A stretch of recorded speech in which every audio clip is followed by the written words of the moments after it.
시청자 여러분 안녕하십니까? 경제부동산의 김동수입니다. 이 시간에는 부동산 거래, 신고 등에 관한 법률, 시행령과 시행규칙 일부 개정안 내용을 살펴보겠습니다. 이번 개정안 내용의 핵심 내용은 토지거래 허가구역 내 용도지역별 허가 대상 기준 면적 강화와 토지 취득 시 자금 조달 계획서 제출 의무화가 되겠습니다.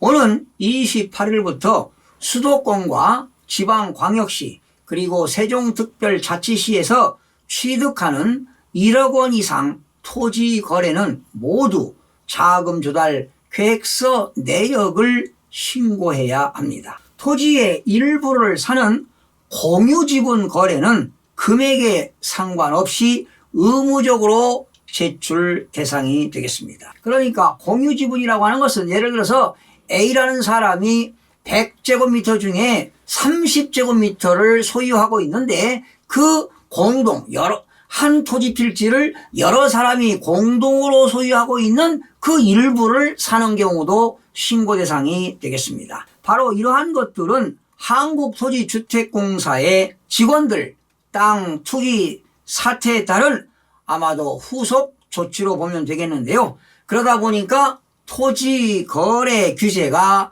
강화된다고 보시면 되겠습니다. 또한 토지 거래 허가 대상 면적은 현행보다 대폭 줄어들어 그동안 허가제를 피해갔던 소형 연립주택이나 다세대 주택도 허가 대상으로 편입이 됩니다. 국토교통부는 22일 국무회의에서 이 같은 내용을 담은 부동산 거래, 신고 등에 관한 법률, 시행령 및 시행규칙 일부 개정안이 의결되었다고 밝혔습니다. 이번 개정안은 토지의 투기적 거래를 억제하기 위해 토지거래 허가 대상 면적 기준을 조정하고요. 일정 규모 이상의 토지를 취득할 경우에는 자금 조달 계획서를 제출하도록 하는 내용을 담고 있습니다. 이달 28일 이후 토지 거래 계약은 자금 조달 계획서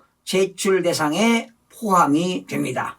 제출한 자금 조달 계획서는 토지 취득 시에 편법 증여 그리고 대출금 용도 외우, 유용 등 투기 여부에 대한 판단 자료로 활용이 됩니다.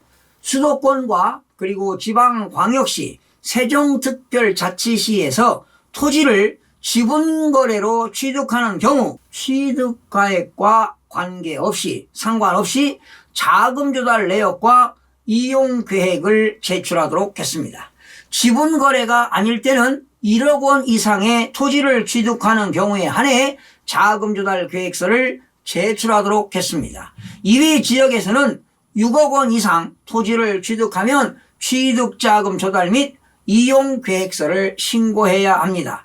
계약을 수차례로 나누어서 자금 조달 계획서 제출을 회피하지 못하도록 모든 지역에서 1년 이내 서로 인근 지역의 토지를 추가로 취득하는 경우에는 합산해서 계산해야 합니다. 토지에 대해서도 자금 조달 계획서 의무화가 시행됨에 따라 기획부동산 등의 편법 거래가 줄어들 것으로 보입니다. 반면 수도권 지역의 토지 거래가 위축될 것으로 보입니다. 토지 거래 허가 대상 면적 기준이 축소가 되는데요. 현행 용도지역별 토지거래 허가 기준 면적이 다른데 도시지역의 경우 주거지역은 현행 180제곱미터에서 60제곱미터로 축소되었고요. 상업지역은 200제곱미터에서 150제곱미터로 축소되었습니다. 공업지역은 660제곱미터에서 역시 150제곱미터로, 녹지지역은요 오히려 증가했습니다. 100제곱미터에서 200제곱미터로 증가했고요. 기타 지역은 90제곱미터에서 60제곱미터로 기준 면적이 각각 조정이 되었습니다.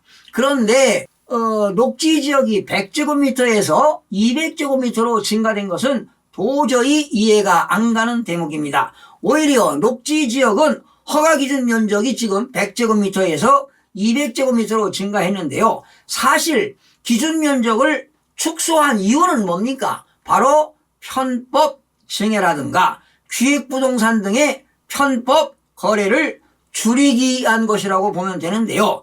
그래서 국토교통부 관계자와 통화를 했지만 이렇게 녹지 지역의 면적이 증가되는 것에 대해서는 명쾌한 답을 얻지 못했습니다. 자, 그러나 지방자치단체는 기준 면적의 10%에서 300% 범위 안에 허가 대상 면적을 따로 정할 수가 있습니다. 이에 따라 주거지역의 토지거래 허가구역 대상 최소 면적은 현행 18제곱미터에서 6제곱미터 초과 토지까지 포함이 가능합니다. 원래 주거지역은 토지거래 허가 기준이 180제곱미터에서 60제곱미터로 축소가 되었는데요. 180제곱미터의 10%면 18제곱미터가 되겠고요. 그리고 60제곱미터의 10%면 6제곱미터가 되겠는데 결과적으로 6제곱미터 초과 토지까지도 포함해서 토지거래 허가를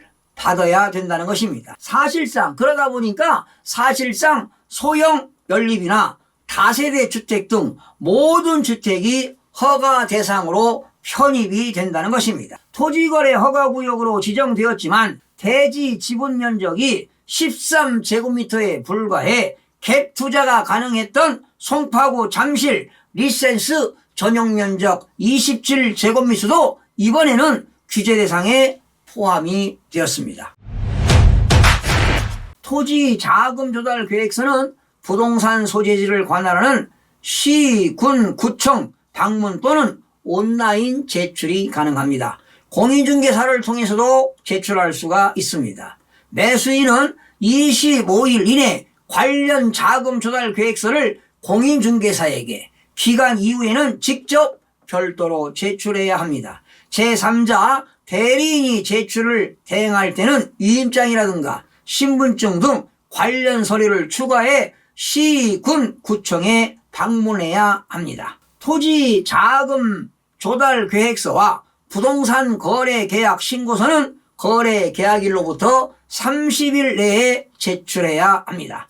자금 조달 계획서와 거래 계약 신고서는 각각 따로 제출할 수 있지만 되도록이면 일괄 제출하는 것을 권장하고 있습니다. 자금 조달 계획서가 최종 제출되지 않는 경우에는 신고 필증이 발급되지 않습니다. 신고 필증은 바로 부동산 소유권 이전 등기 신청 시 필수 제출 서류입니다. 여러분들도 아시다시피 부동산 등의 매수인은 신고인이 신고 필증을 발급받을 때 부동산 등기 특별 조치법에 따른 검인을 받은 것으로 보게 됩니다. 시청해 주신 여러분 고맙습니다. 다음 시간에 찾아뵙겠습니다. 마음이 드셨다면 구독, 좋아요 꼭 부탁드리겠습니다. 고맙습니다.